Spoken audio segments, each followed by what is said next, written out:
Help support the show by joining the Patreon or becoming a YouTube member. Also, hit that like button and subscribe if you want more Browns-focused content.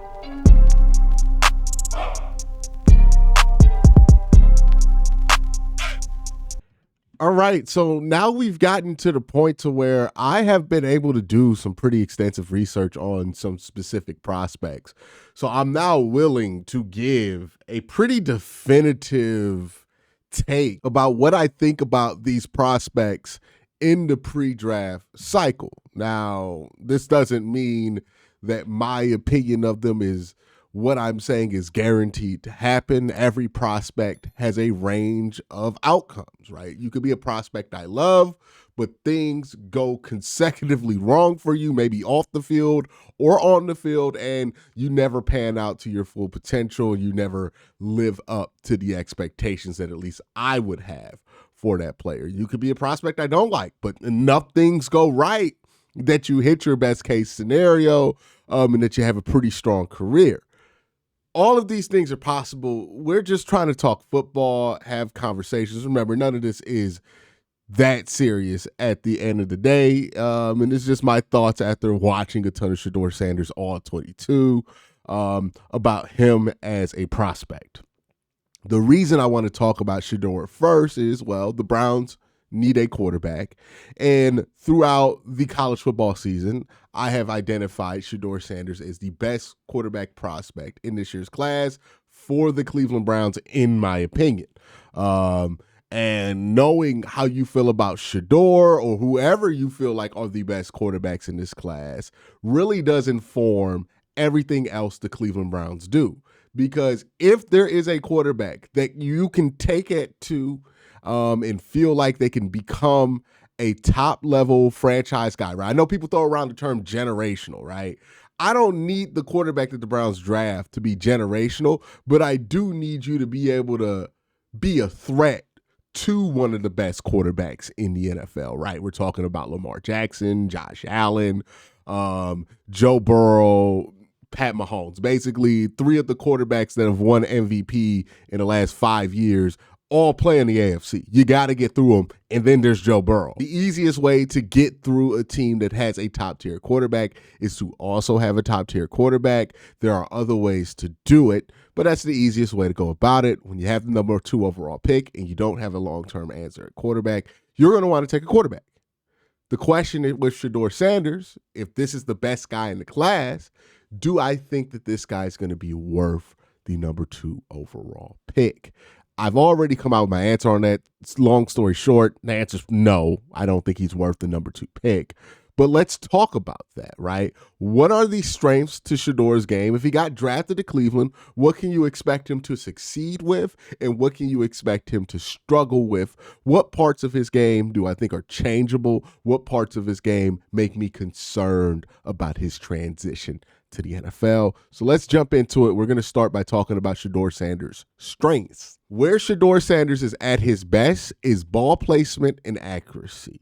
There is no quarterback in this class that touches him from a ball placement and accuracy standpoint. I think the second best guy in this class on just ball placement and accuracy is Will Howard. I'm not saying Will Howard's quarterback 2 in this class. I'm saying ball placement wise, he is.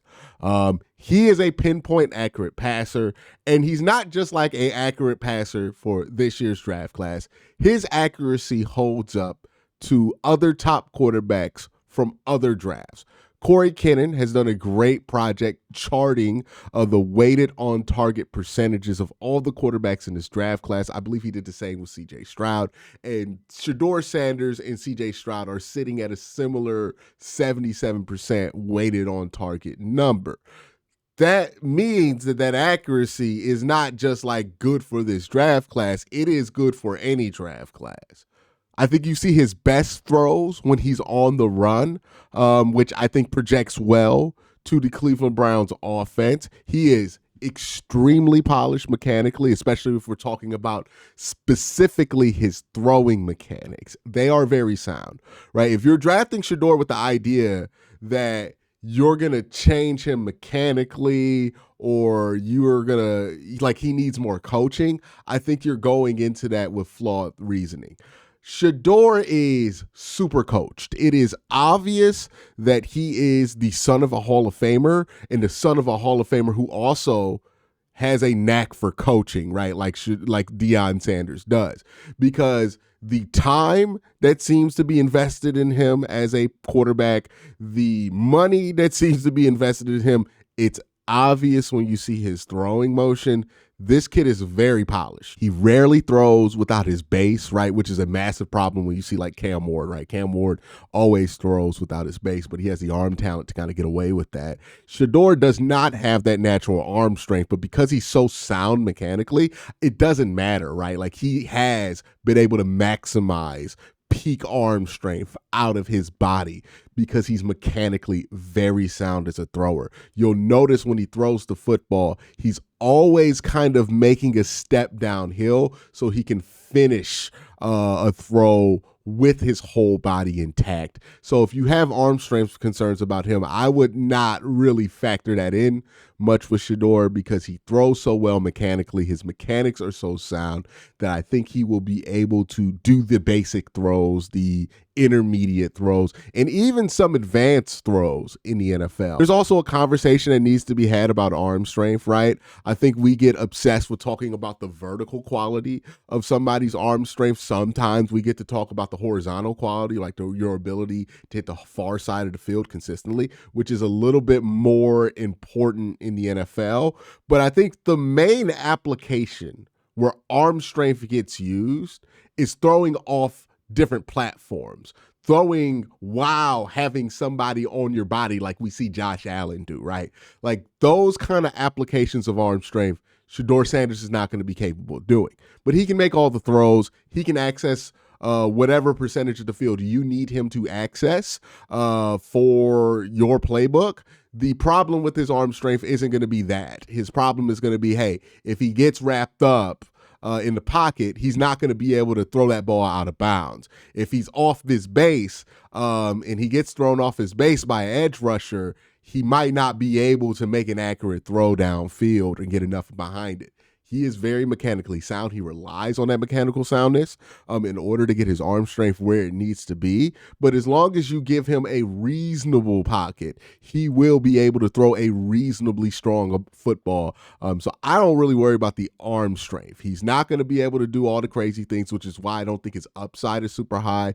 Another thing to consider, super trained, super coached, pretty much been coached like a professional since 8th grade. So the usual boost you would give the guys who don't have that advantage, who jump into the NFL, get that access to NFL resources, NFL coaching. Shedeur's had that access for a while now. So he's already made that leap in his development. So you can't expect him to make a jump like you would want to expect it for Cam Ward maybe. And maybe this is something that changes with the NIL being a big deal in college football now, because even Cam Ward has had access to resources that a professional will have, trainers that a professional could pay for that a traditional college student wasn't going to be able to be relying upon. So that's also something, right? If you talk about Cam Ward, like did this offseason, since he got all that money in the NIL collective for Miami, change how much he's going to be able to jump in the next level, because he might have taken the leap he would have taken with professional coaching in college instead of taking that leap once he got paid in the pros. So that's something to consider. But in the case of Shedeur Sanders, he's had that forever.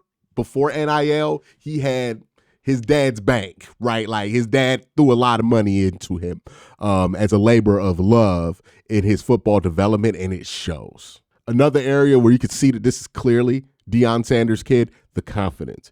He has unshakable confidence, right? And I think this is the one intangible quality about him that will get a team to fall in love with him and take him in the top 5.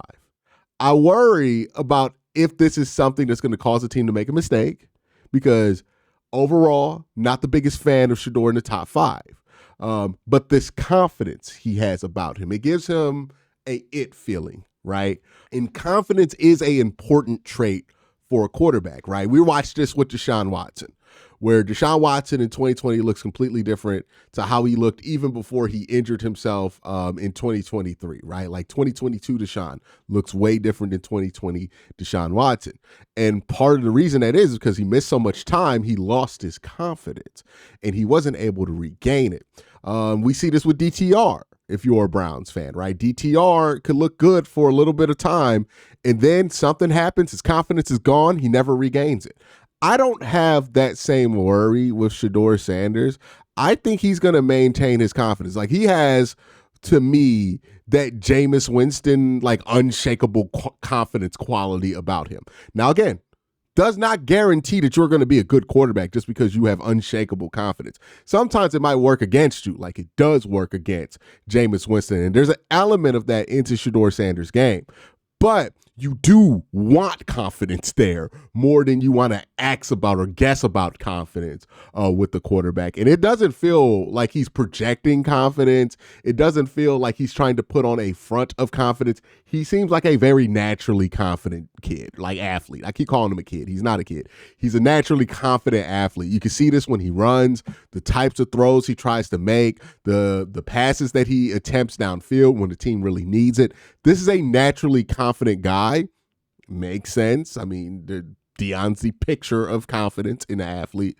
And I do think that in the right situation, if he's able to translate his strengths to the NFL, that will be something that massively benefits him as a quarterback. If there is a hidden upside that I am not buying on right now, but could be there for Shedeur, that upside will be based in his confidence. Similar to Baker Mayfield, right? Where Baker Mayfield's confidence early in his career cost him, but now later in his career, now that he's more experienced, he knows how to cut out certain decisions, knows what to be confident about, what not to be confident about at the NFL level with this game. You see that overconfidence that Baker Mayfield have actually benefit him at times, right? Where he's willing to try to run through somebody or willing to try to break through and try to throw something off base, right? And it ends up working out, especially on third down when you watch those Buccaneer games. So that's a quality about Shedeur I don't really know what to do with, right? Because I think there's going to be something about it that's going to be difficult for him to manage in his first few years in the NFL.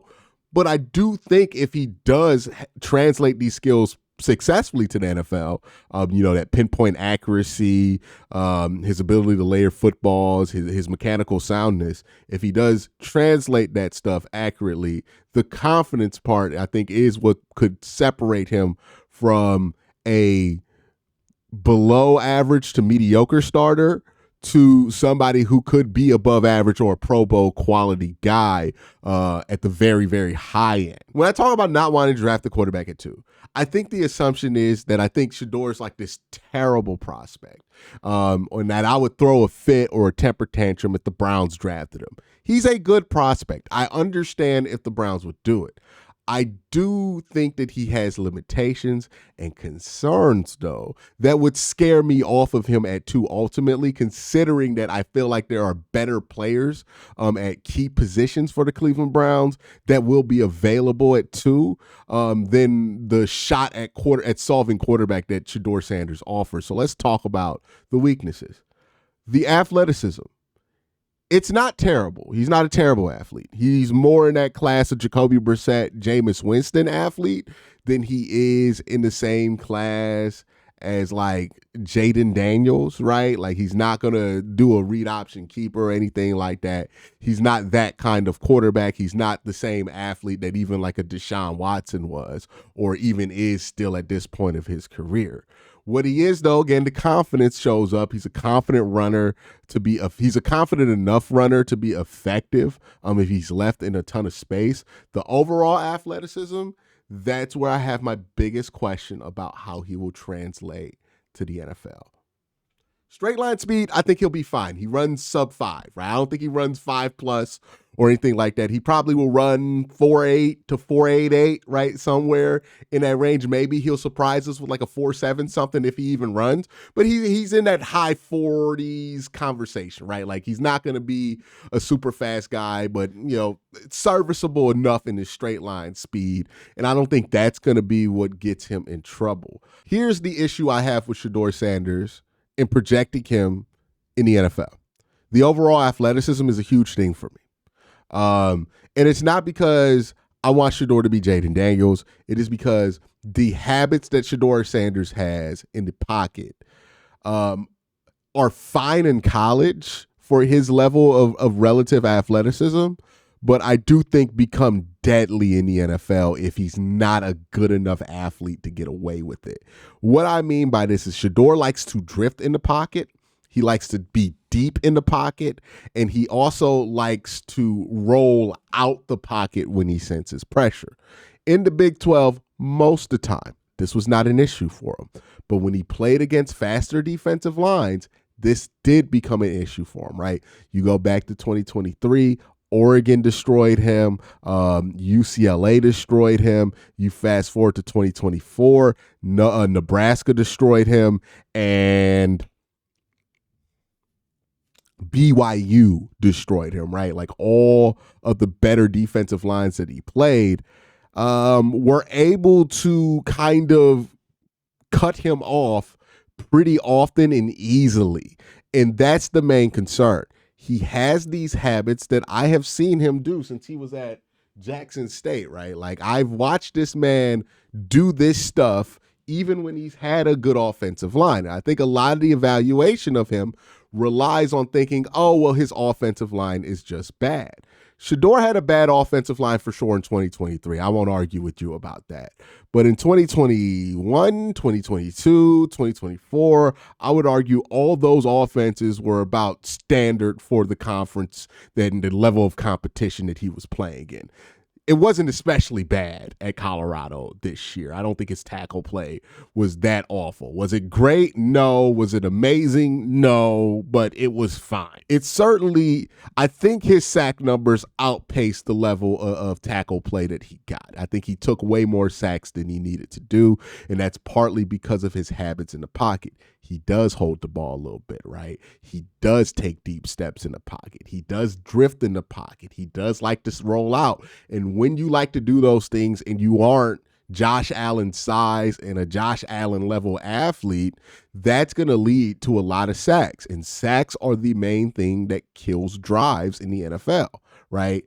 That's why pass rushers are seen as so valuable, because nothing derails a drive like getting put behind the sticks. And the fastest way to put a team behind the sticks is to disrupt their line of scrimmage, because you can get holding penalties that way. You can get false start penalties that way. And then you can just get the old fashioned sack that way, or TFL. Right. That's why edge rusher is seen as this valuable position, because it's the position that puts you in the position to disrupt the offensive line and make those things more probable.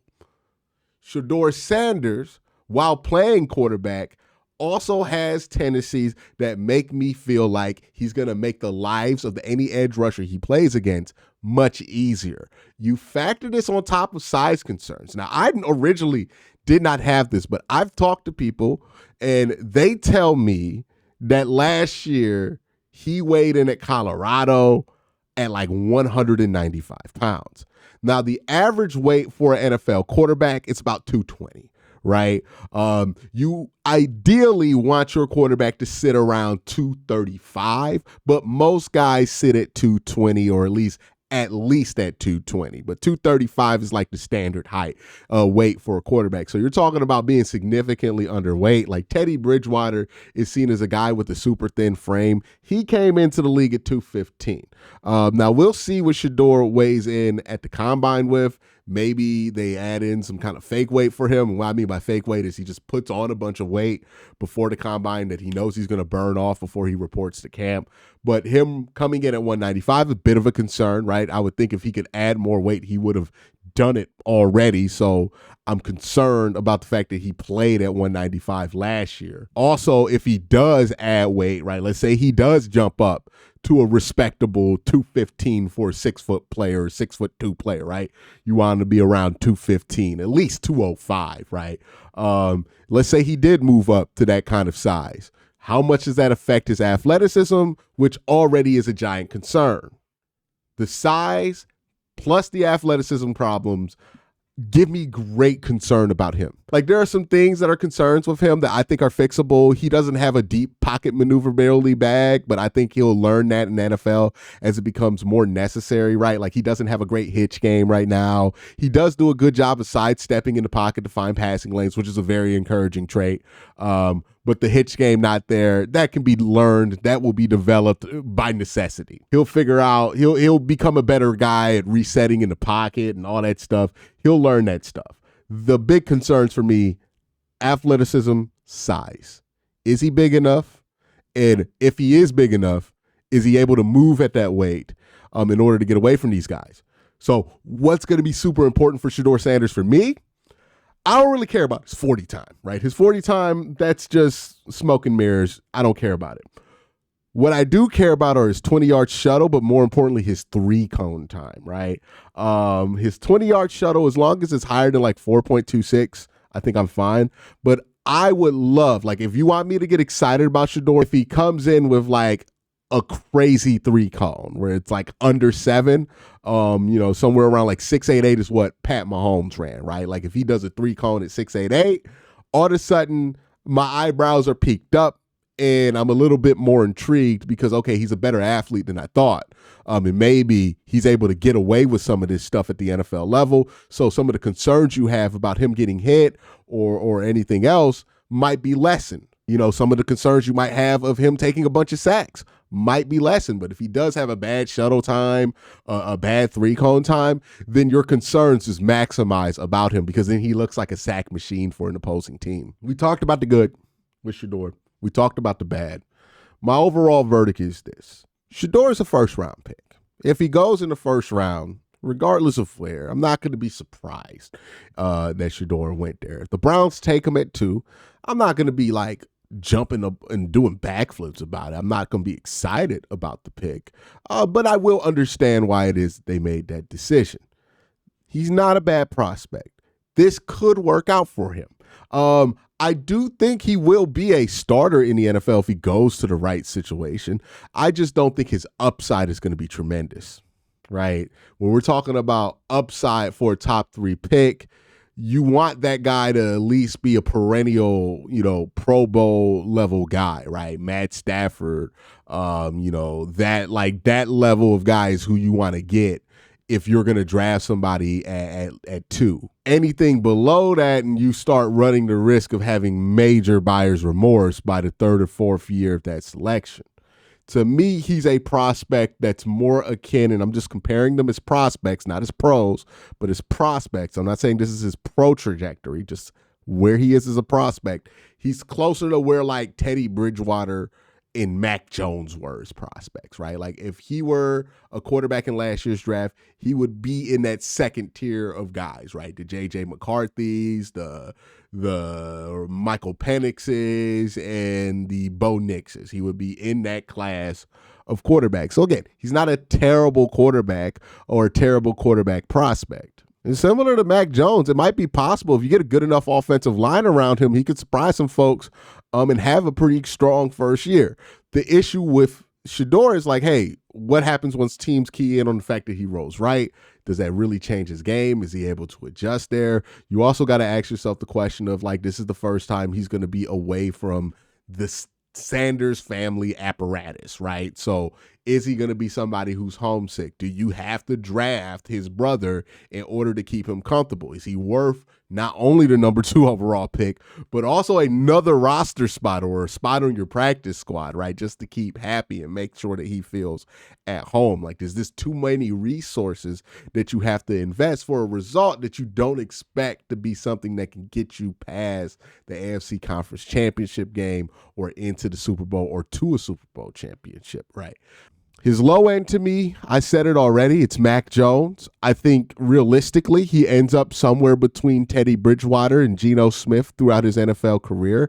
I think it's very possible that he has a couple of decent years to good years as a starter. Maybe he even makes one Pro Bowl in his career in a weaker year for selection as like a injury replacement guy or a just straight up people didn't want to go so he went guy.